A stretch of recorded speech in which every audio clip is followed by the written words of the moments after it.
السلام عليكم ورحمة الله تعالى وبركاته. أصدقائي الكرام، حياكم الله أينما كنتم. اليوم في هذا الفيديو إن شاء الله جيت نشارك معكم واحد الطريقة. اليوم قررت نداوي الغنم وغنشربه واحد الخل بيطري. الخل البيطري عنده بزاف ديال المنافع، كيساعد الغنم بزاف. هو هذا شفتوه، تنقولوا هذه السيرانك. النعيجات دابا غادي نشربهم تقريبا 10 سنتيم من نعجه كبيره، والخرفان الصغار هادو اللي عندهم فايت شهر غادي نشربهم حتى هما، كيما غنشربهمش بزاف، شي 6 أو 5. بقاو معايا في هذا الفيديو. هو هذا الخل البيضاء، شتي هو هنايا فيه ديال المعزه والحولي والدجاج والبقر.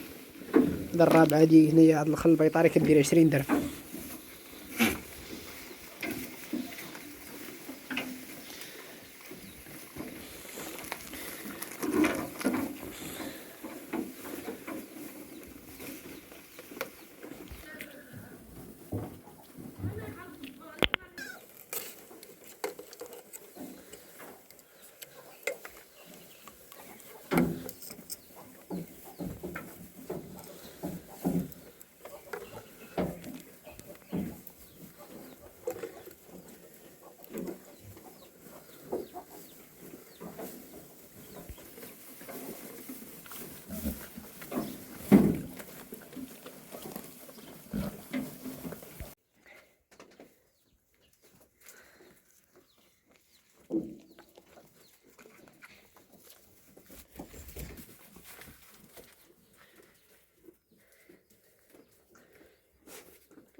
شت صاي.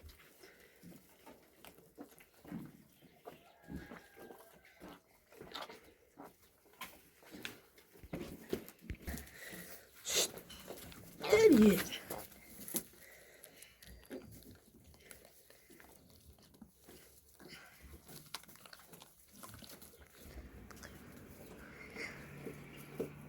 شوية ملح.